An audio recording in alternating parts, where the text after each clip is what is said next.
There we go.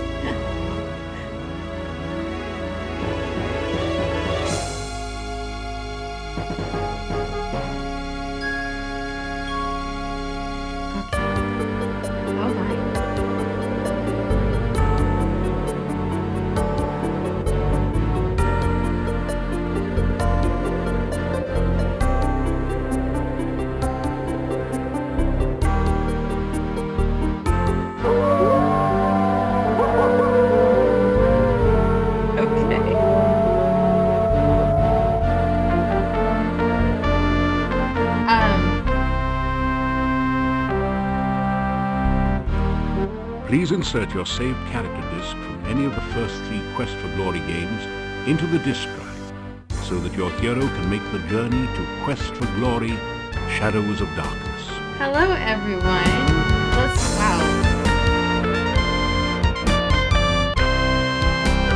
Your character has been successfully imported. Welcome to Shadows of Darkness. Let's get to a part where I can change the volume.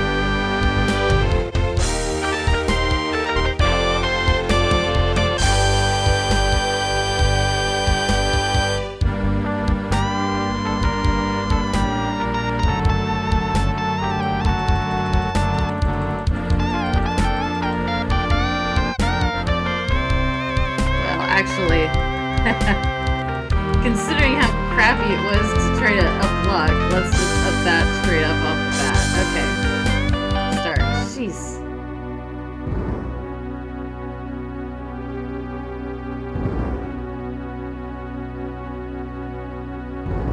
You awaken from nightmares of flying and falling. You find yourself in this strange place. The only illumination, an eerie green glow. You've lost your weapons and the contents of your backpack somewhere during the journey. All you have are the clothes and armor on your back. This leaves you with 4 burning questions. Where are you? How did you get here? Who brought you here? And how in blazes can you get out of here? No, make that 5 burning questions. What city did your luggage end up in this time? Okay. Oh no. They didn't break out music separately from text volume. Yeah, that's not good. Oh no, because I was just going to turn the music down and keep the reader volume basically the same. But we will not be able to do that. Alright, let me do a quick save.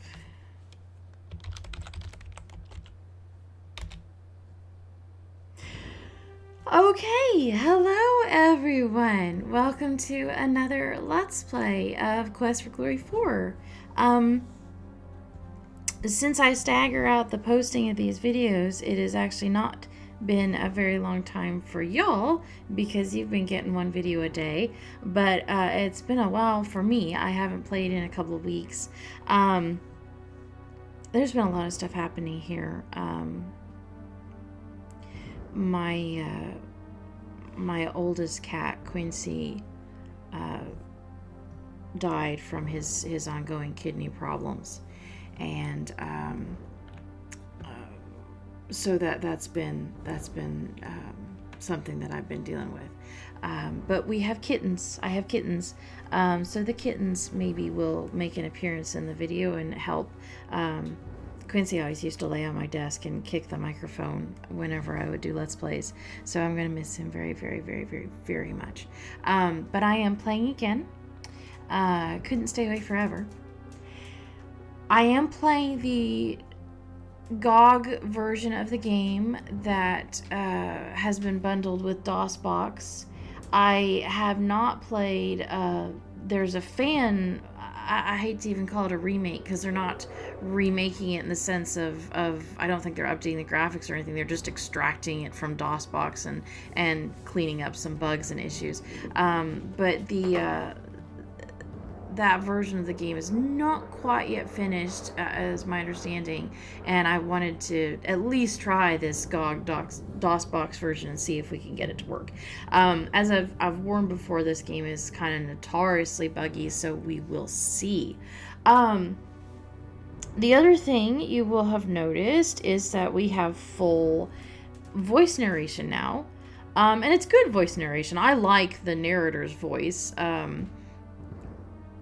So that'll be interesting, because usually I obviously would do the voices and read the dialogue boxes, and obviously I won't be doing that now. So hey, Crispin, what you doing? Okay. The kittens' names are Chip, Cookie, Cherry, and Crispin, but Crisp for short. So they all have C names, and they all relate to food in one way or another. So let's pause for just a second and look at ourselves and our surroundings. You will have noticed that I actually did the wizard first, when I've usually been doing paladins first, and there is a reason for that. And then you will also notice that we've got the buttons that we had during Quest for Glory 3. Instead of text, we have these buttons and the eyeballs looking around. The hand is kind of green and looks like it has a bone and blood. The feet were just normal feet. The lips seem to be vampire teeth or some kind of nommy crunchy. They have given these skulls on the side. I think you can see them, and there's kind of a very distinct crypt look to these, like a burial grounds. This game is a horror game, or at least it's an adventure game with horror elements, and they tried to infuse that in the look and feel of the GUI. Personally, I think that the disembodied green hand was a bit much. Subtlety has its place. You have no idea what time it is. Neither sun nor stars shine in these caves, and you feel totally disorientated. That's a nice touch, as opposed to previous games where you could look at the time at any given time, whether you reasonably would have known what it was or not. Here's our character sheet. Everything is marked new, I guess, because we haven't looked at it before. We came in with full 300 of everything. I used a save game or a character editor to max everything out rather than just grinding my little heart out. Except pick locks and except acrobatics, both of which are thief skills, and we're playing wizard. And I did go ahead and we had 100 extra points to work with, and given how hard it was to up luck in Quest for Glory 3, I did go ahead and just up that to 400 rather than watch it inch up little by little. What else do we want to look at? Let's look at our inventory. So we have a money pouch that has 1 crown in it.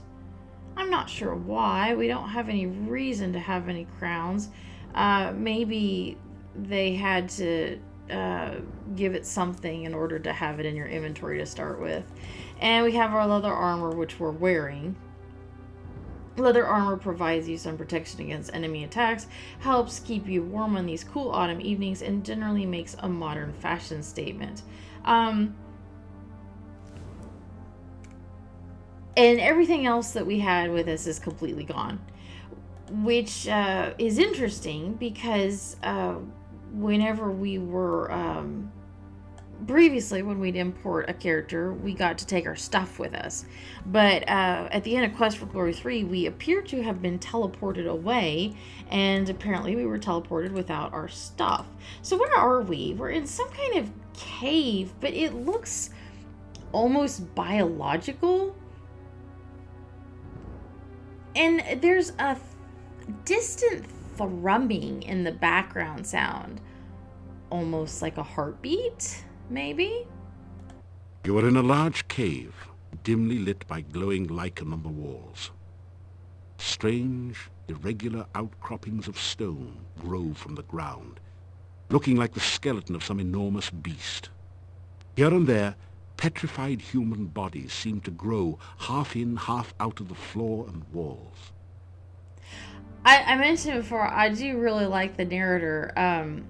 The sound quality, I don't remember being this bad. I shouldn't be surprised because it's an old game and it was rough around the edges even when it was new. But it sounds like he's very close against his mic, especially on the S's and th sounds. But I do like his voice a lot. You are in a large... What would be neat is if You are in a large cave. You could set it up to not repeat the sound when it's a description you've already seen before. You are in a large... Or at least to be able to turn that off. You are in a large... Because, yeah, that's... You are in a large... We're in a large cave. This is some kind of altar to the Dark One. The top is covered with sand. Torch holders flank the altar to provide light for nameless rites and unspeakable rituals. We don't know what a Dark One is. The deteriorated corpse has grown partway into the cave wall. You are in a That didn't... You find 30 assorted copper and gold coins on the body. Okay. It looks like a torch, but there doesn't appear to be any pitch or other flammable material on it. The torch is firmly embedded in its holder. It looks like a torch. This is some... The altar feels strangely warm to your touch, but leaves a deeper chill somewhere within you. You take the torch. All right. We were able to grab a torch. That's nice. That didn't do anything. That... Are there any other bodies worth looting? A brief search reveals a piece of hard grey rock, which you take, and some coins, 3 crowns and 13 kopecks. Okay, so we've got flint. That's useful. You have a small gray piece of flint, much like the one described in your famous Adventurer's Survival Course manual, in the fire starting section. You vaguely remember something about using flint and steel together. And we've got 9 crowns and 38 kopecks. That would be useful if we had a sword, but we do not. Can we find a sword? The desiccated corpse is half buried in the rock of the cave floor. You search the desiccated body. The only still usable item is a dagger, which you pick up. However, lying around the bones are some coins, 5 golden coins. Each have a crown stamped onto them, and 13 small copper coins, each stamped 1 kopeck. Probably we were meant to loot that body first. This is a flat-handled dagger suitable both for close-in fighting and throwing. You scrape the flint with your dagger, creating a spark, and strike a spark with the flint and dagger to light the torch. So now we have a magical torch. You light and extinguish this torch in the usual way, but it's obviously magical since it never seems to burn down. Useful. And we get a nice little glow effect around us, so that's useful too. Might as well save our game here. What spells do we have? We've got open, detect, trigger, dazzle, zap, levitate, force, fetch, flame, calm, reversal, juggling lights, and lightning ball. We don't have our magic staff spell anymore. Presumably because the demon wizard destroyed our staff, or we destroyed it in order to defeat the demon wizard. It seems to be a kind of stone valve acting as a door to the passageway beyond. Can we open it? You force the sphincter open with your dagger and pass through. Alrighty. You've made it into a large chamber. Stone valves, like the one you just passed through, apparently block 3 other passageways. There is a huge stone altar in the center of the room, and an exit to the south. Alright. Someone has placed a large sheet, like a sort of makeshift shroud, over the withered corpse. It also has a small money pouch. Well... You pick up the canvas sheet and take 3 crowns and 17 kopecks from the pouch. He won't be needing them anytime soon. A stone valve blocks this passageway to another part of the cave. Hey, Cherry, what you doing? Can we get through there? Do we want to get through Try there? as you might, the stone valve will not open. Perhaps this isn't the right time. Hi, Cherry. Hi, Cherry. Hello. Try as you might, the stone valve will not open. Perhaps this isn't the right time. Little girl, can you sit on the desk? Yeah, it's a very important Try as you might, job. the stone valve will not open. Perhaps this isn't the right time. It's a very important job. And what about this? The altar feels strangely warm to your touch, but leaves a deeper chill somewhere within you. So here's what I want to do. And we're going to save just to be sure. We're going to say, oh, we've got automatic save. That's good. No, don't step on the keyboard. We don't want to step on the keyboard. That would be bad. The entire cave is suffused with dark, eldritch magic. The focus seems to be the altar near the center of the chamber. Well, that was very nice. A lot of times they forget to have a detect magic description, like with the world tree in Quest for Glory 3, and here they remembered to do that. We have dark eldritch magic surrounding us. Good to know.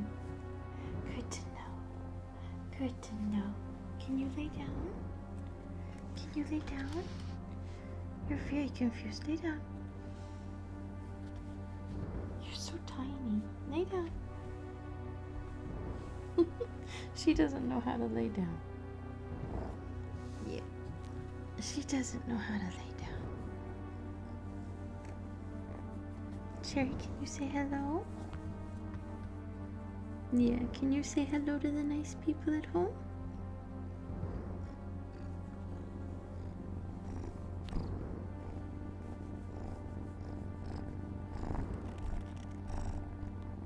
You're a good girl. You're a good little girl.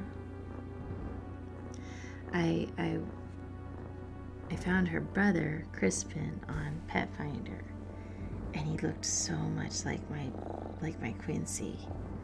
And he was supposed to be a cuddler, and Quincy was my cuddler. And so I went just to go meet him. And what I hadn't realized was that Crispin had a little sister.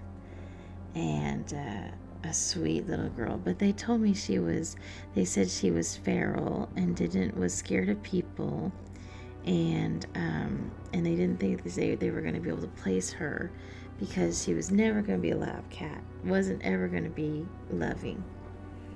And here I already had a whole house full of cats. I didn't need another one, but I thought, I won't make any demands of her or ask her to be a lab cat because I've got a bunch of other cats already. So, and I just couldn't bear to separate them.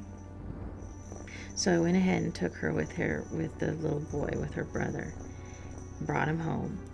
And she has basically not left my side. She's constantly in my lap purring.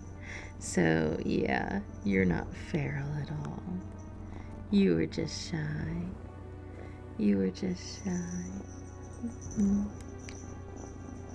She's more cuddly than the brother I went to go get a cuddler. Yeah. Yeah. Okay. Sorry about that. So there doesn't seem... You're in the heart of the cave. Stone valves close. Okay. Doesn't seem to be anything else we need to do here, so we'll just leave. A flock of winged creatures emerges from the cave entrance, and they don't look friendly. Uh-oh.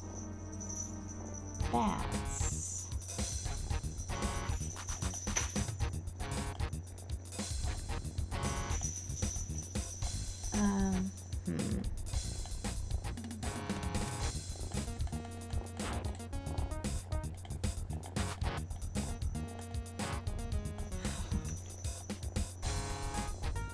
So we can't jump and... I forgot how much I hate the combat.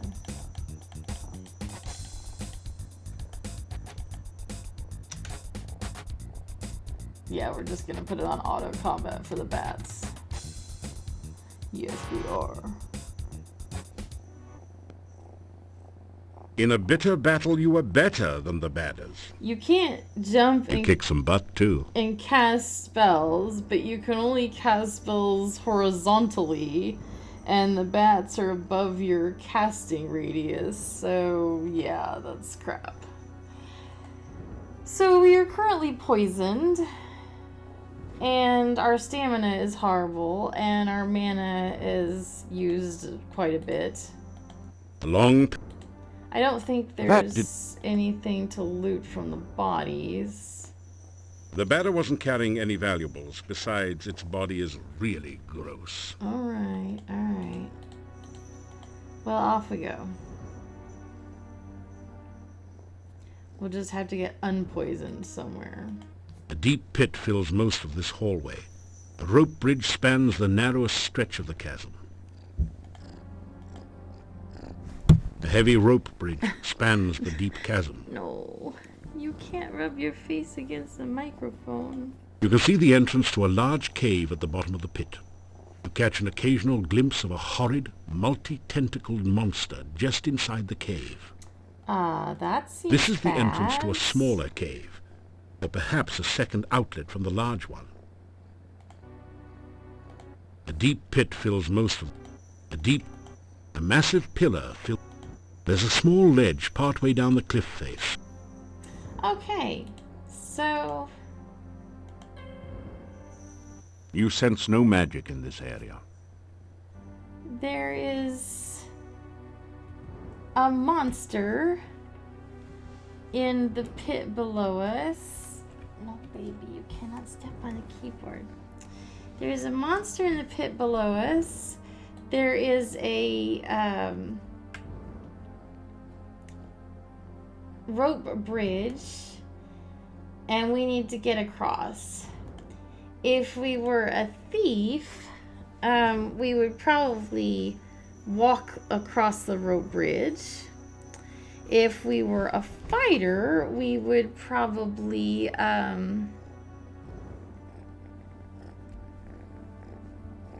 maybe do kind of a hand over hand instead of walking. But we're a squishy wizard, so what we're gonna do is... As you hold up the sheet like a sail, you can feel the wind pushing it, and you, towards the pit. Unfortunately, you're a little too heavy. You don't think the wind is powerful enough to push you across safely. You say that, but we have a levitate spell. Oh, shit. You just barely made it across the pit. And something tried to eat us. You can see the entrance. That wasn't nice, was it?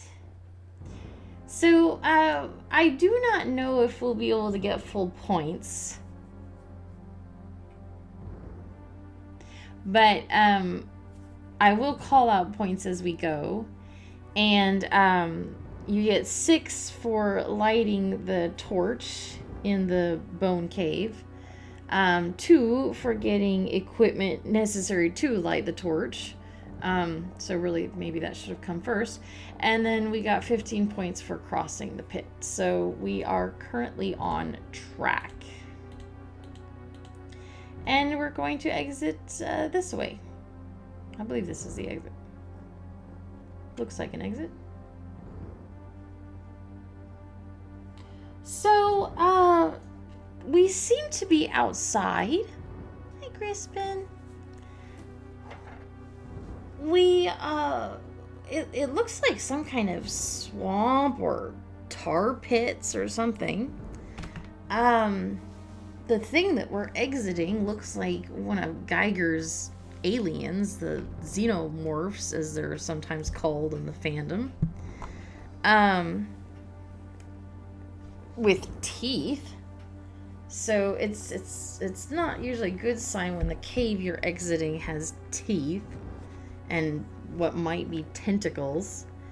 There's an archway to the left of the swamp here, and there appears to be somebody waiting for us, or maybe not waiting, maybe just coincidentally here.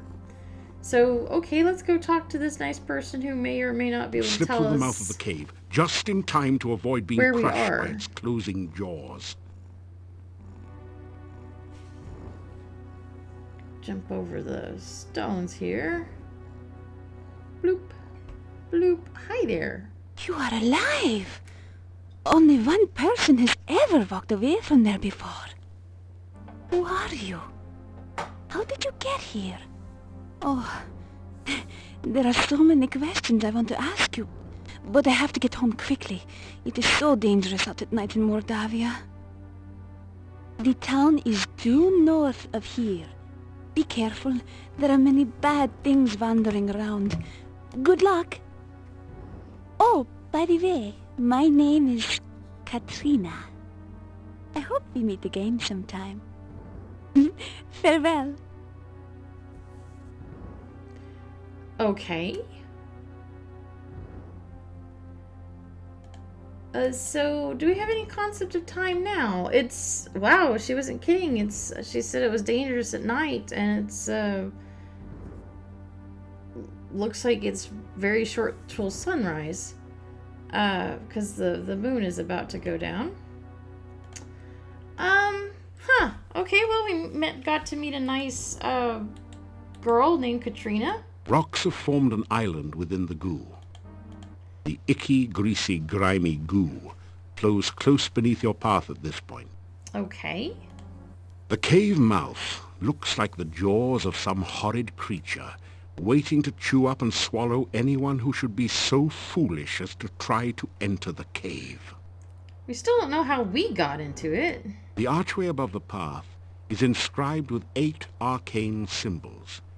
You recognize 7 of them, from Arcania 101, no doubt, as the symbols of blood, bone, breath, essence, heart, the mouth, and the senses. Blood, The bone. 8th is new to you. It looks a bit like a 6-tentacled starfish, or perhaps more like a squished squid. Something about the symbol fascinates and scares you at the same time. The archway Blood, above the path bone, is breath, inscribed. The essence, 8th heart, and mouth. Hi, Chip. This symbol looks like a 6-armed starfish, or perhaps like the tentacles of an octopus. You sense a feeling of strange, chaotic power from it. Well, let's pick it up. The 6-pointed symbol seems to pulse with energy and comes loose in your hand when you touch it. You have the feeling that you may need this sign, so you carefully store it in your pack. Why not? It never hurt to, boy, that left a smooth... Now that you've taken the physical Dark One sign, there is no trace that it was ever there before. Interesting. So, something about this bronze symbol makes your skin crawl. It looks vaguely like a stylized octopus with only 6 tentacles. I did say, I think, that the the world here is very Lovecraftian inspired, and one of the ways we see that is with the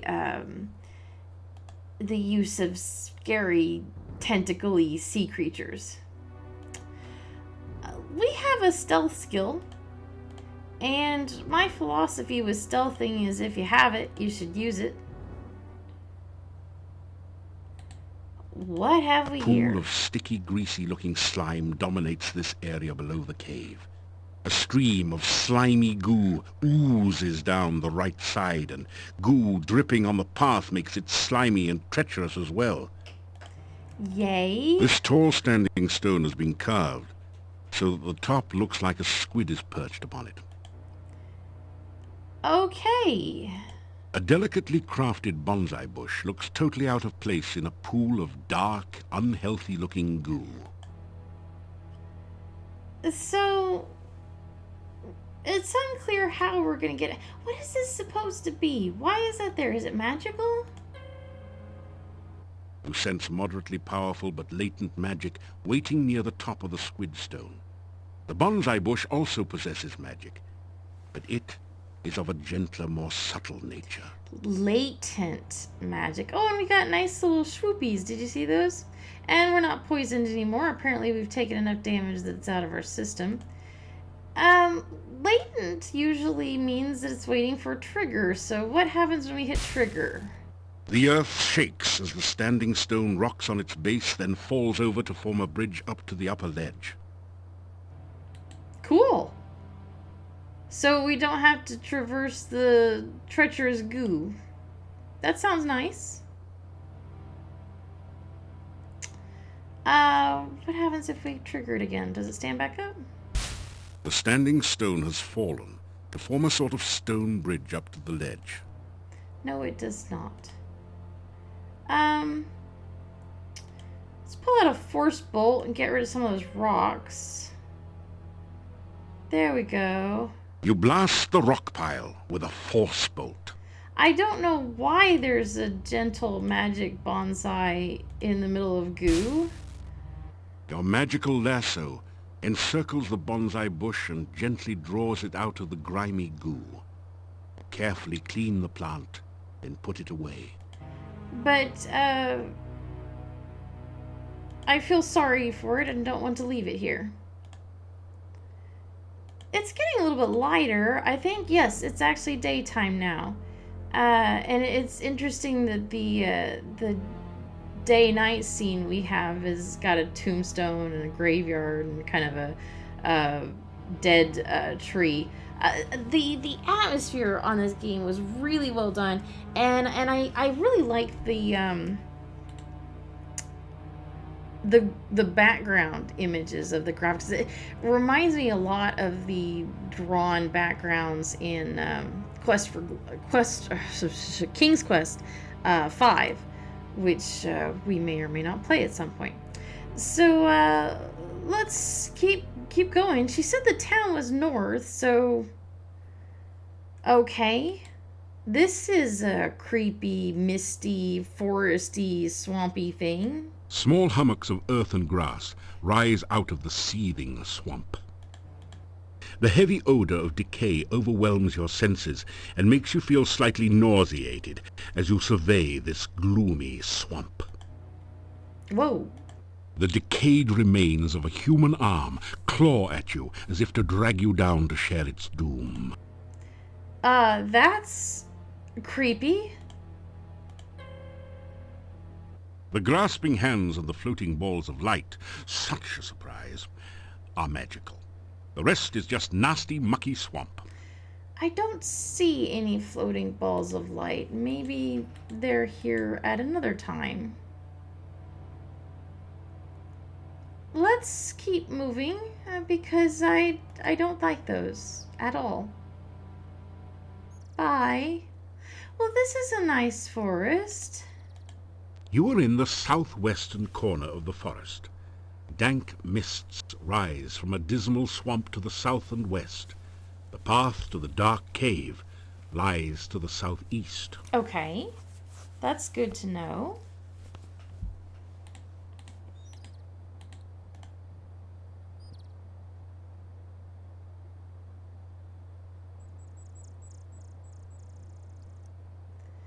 also very pretty. A babbling brook chatters its way through the forest. Wildflowers bloom with the autumn weather. I mean, this is an extremely You're pretty in the southwestern corner of the forest. forest. Dank mists rise from a dismal swamp to the southwest.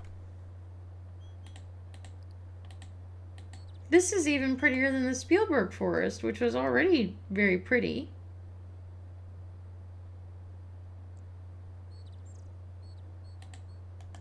You are in the western part of the forest. An old road once led to the east. Only after careful searching do you manage to find traces of the road to the south as well.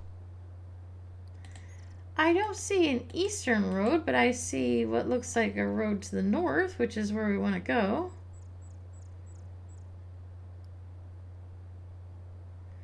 Oh, this is not a road after all. The ground bears a rich carpet of fallen leaves as the trees prepare for winter's annual assault. You are in the western part of the forest.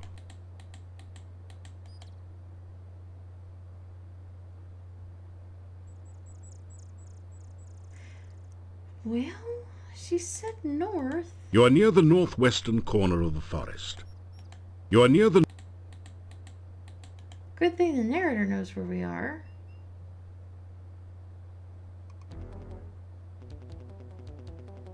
What's that?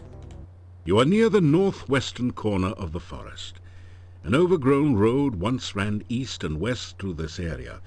You can see part of the town wall to the northeast and an ominous castle far to the north. You are near... The wyvern is a smaller cousin of the dragon. The good news is that wyverns don't breathe fire. Bad news is their tails are said to contain a deadly venom. Yay! Prior to coming to Mordavia, you'd hoped that wyverns were mythical. Now you're just hoping this one will myth you when it attacks. Myth you, haha. So...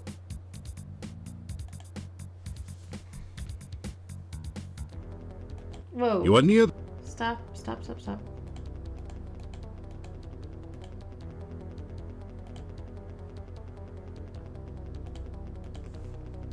So apparently once you put it on autoplay for you, you have to manually turn that off in the options.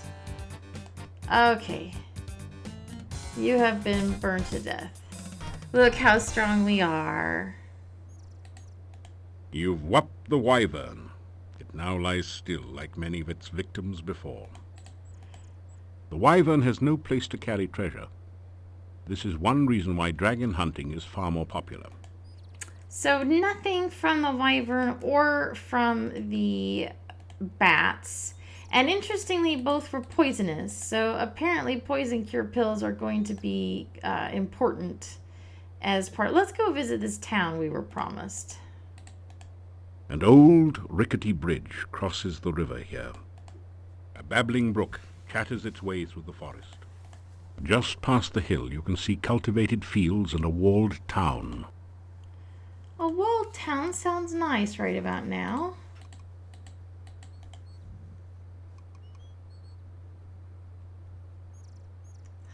Well, that's very pretty. Look at that. Some beautiful giant pumpkins are growing in the field. Tall shocks of corn have been harvested and wait here to be stored for the winter. The bottom of the gully is filled with water from the autumn storms. The villagers have erected a scarecrow to keep birds away from the newly harvested corn. An old stump by the side of the road makes a convenient resting place for passers-by. One of the tall trees of the forest frames the town gate like a natural archway. The town gates, made of massive oak logs, are currently wide open. There is a heavy oaken bar to secure them at night. Twin towers stand over the town wall, massive silent sentinels over the gate. Massive boulders help shore up the town wall.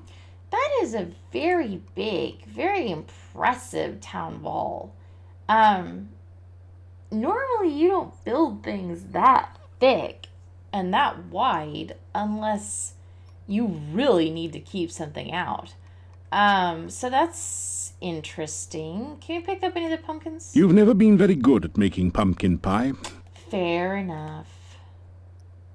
You take an ear of the corn and put it away in your pack. We stole corn. You have enough corn for now. You have enough corn. Can we... You can't take the scarecrow. That would be strawberry. Strawberry? Oh, like robbery? You find 5 crowns that someone hid in the hollow stump. They're covered with mold and dirt, and have obviously been long since forgotten. They're lost. There is nothing of interest in the tree. Fine, we'll go in the town.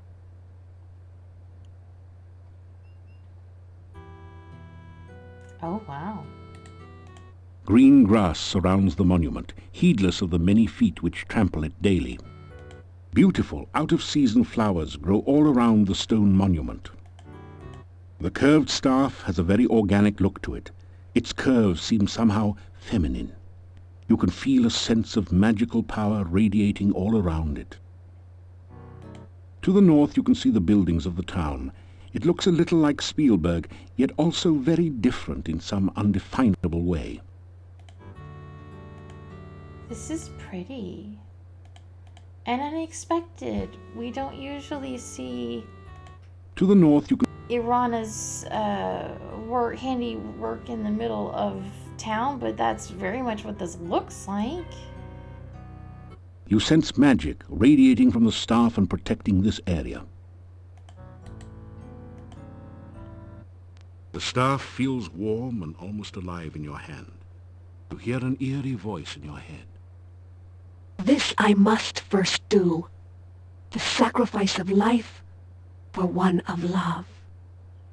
You find yourself letting go of the staff very quickly. Huh. You pick some flowers and put them away. You already have some flowers. All right. Interesting. You don't have any rations. You'd better get some food soon. Fair enough. You! How did you get here? Why are you here? Few strangers come to Mordavia. I am the Burgomeister. It is my job to know everyone and everything that goes on here. It's nice to meet you. The Burgomeister stares at you suspiciously. You tell the Burgomeister about how you came here. Do you expect me to believe such a story? That you could walk out of that cave alive? That the cave would be open? Tell me no more lies. Huh. Probably don't want to make the thief sign or say goodbye to him. Is it very This heavy pretty? wooden door guards the entrance to the Burgomeister's office. The Burgomeister looks like a strong, hearty man, although he has a sad expression. From the sign reading Burgomeister's office, you cleverly deduce that the Burgomeister works here. It's been years since you studied Mordavian, but you think that Burgomeister might be the word for mayor, or perhaps sheriff. The sign reads General Store. You wonder how much of a commission the salespeople get. The sign simply reads Inn. Guess that means you should go in. The open barrel is about half full of rainwater.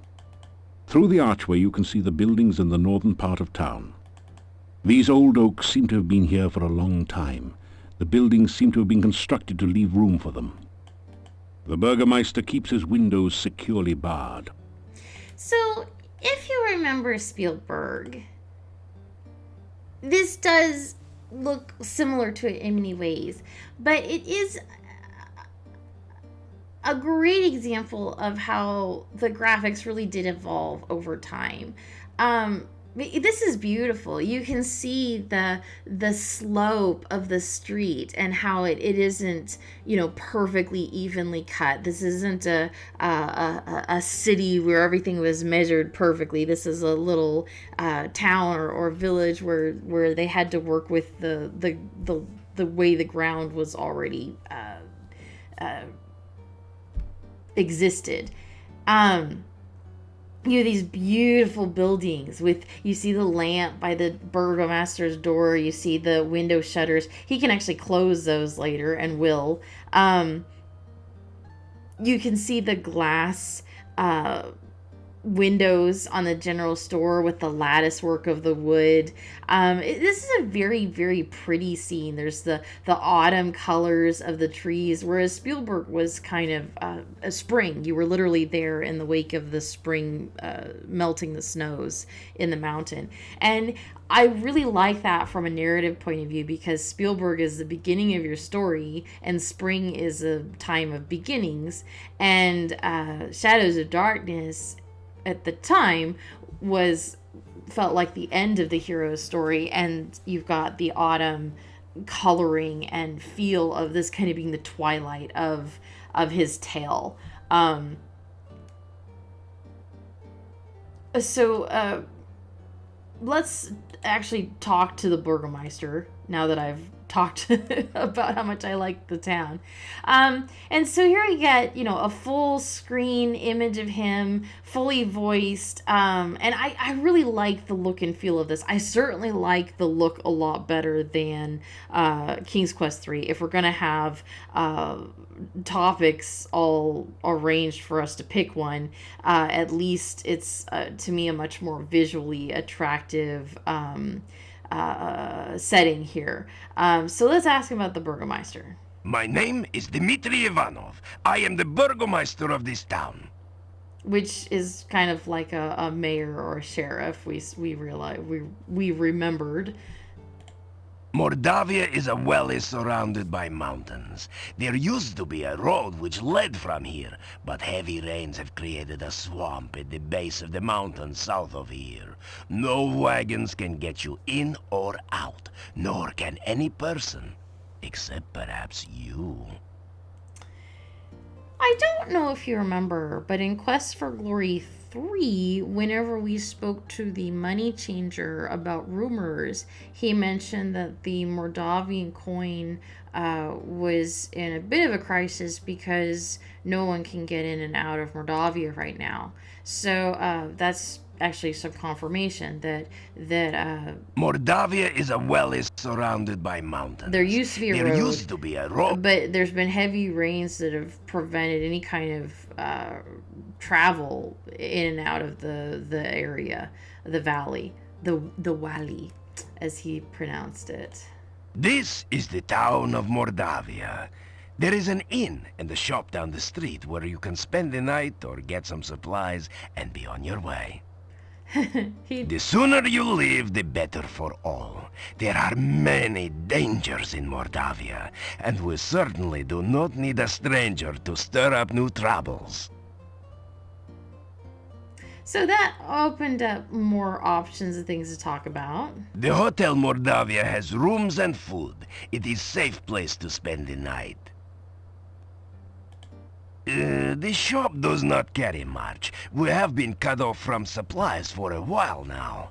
Still, you may at least restock your food rations before you continue with your travels. There are many strange and dangerous creatures that live in Mordavia. Trust nothing. The gates of this town are closed at sunset. Do not let yourself get caught outside after dark, for few can survive a Mordavian night or remain sane enough to speak of it.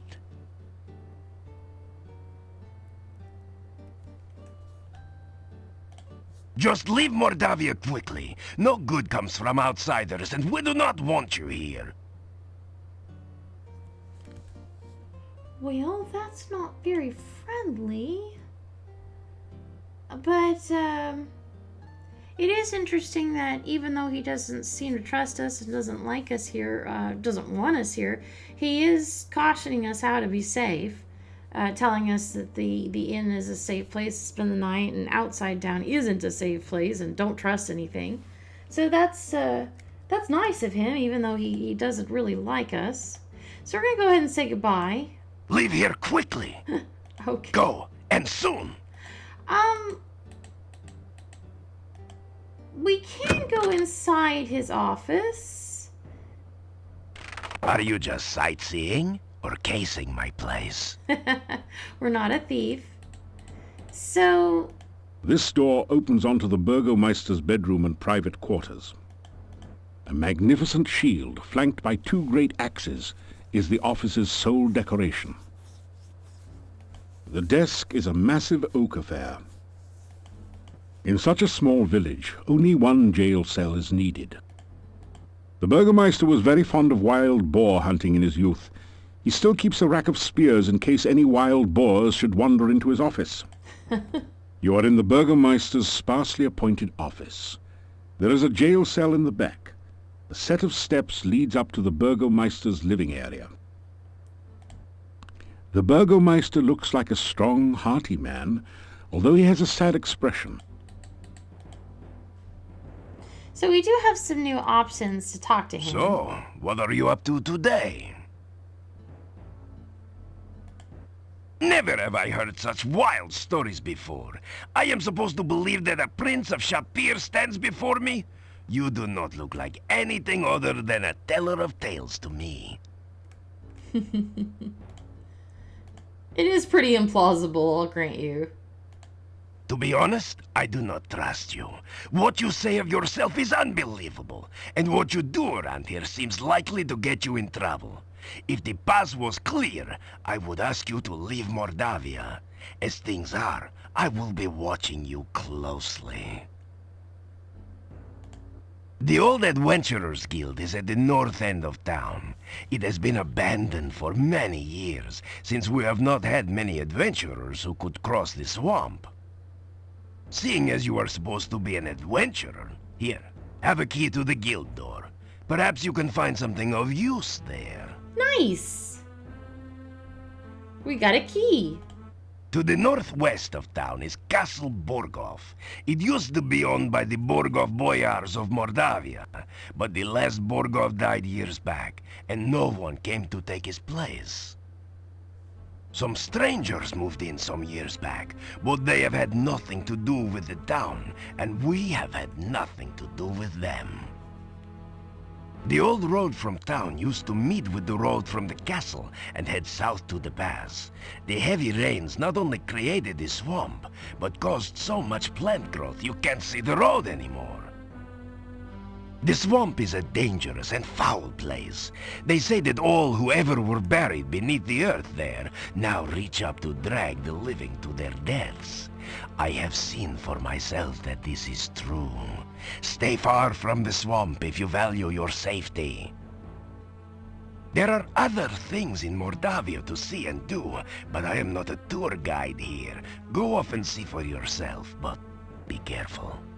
So that was a lot. The gates of the town are locked at night, so be sure to return before it gets dark.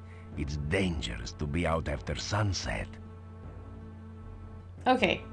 So, to To the recap, northwest of town is there's Castle a Borgov. castle It used to be owned by some with some strangers moved in it. some years. The old road from town used There's to... the road to the swamp swamp. is...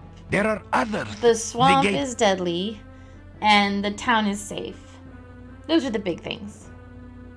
Again, he's really telling us a lot, even though he doesn't like us. Which I think speaks to his character that even though he doesn't trust us and isn't sure about us, he's still trying to keep us from getting ourselves killed. Everyone in Mordavia minds his own business and does not go looking for trouble. You obviously do not fit in well here. Alright, fair enough. So we have a key ring.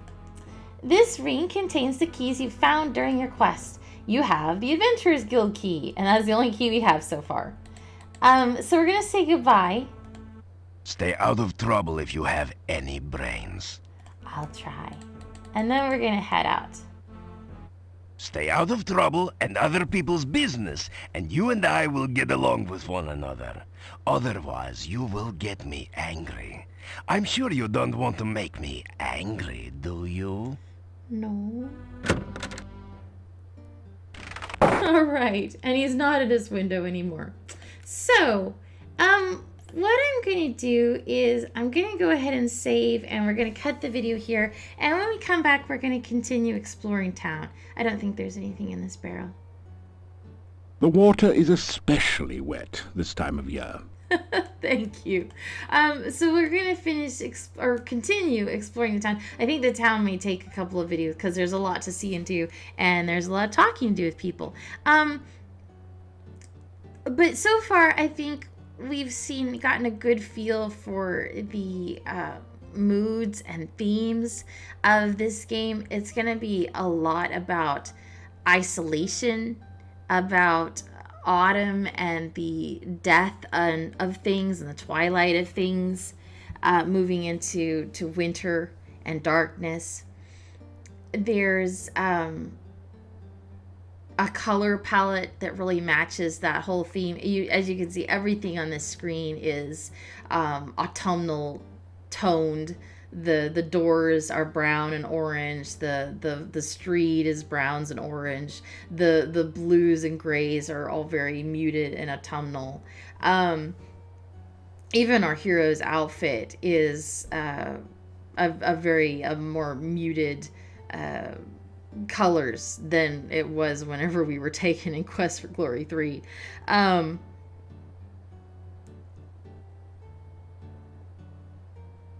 Thematically, I believe this game was very well planned and put together. There are obviously a lot of bugs that I've warned about, and it'll be fun to see if we hit any of those. But just in terms of look and feel, I mean, even like I said on the little screen where you see what time of day it is and how many days we've been in Mordavia, you know, even that carries that same. You've got this autumnal colored tree. You've got the dead tree over here, the graveyard with the tombstones, the desolation and isolation of these empty mountains and these forest over here. The whole thing is very built up to concentrate on isolation and loneliness and the coldness of autumn as we look towards a hard, harsh future. So I really like the thematic exploration of this game and that we'll be seeing as we go along. So once again, this is Quest for Glory 4. My name is Anna Mardal, and I will see you in the next video. Bye-bye.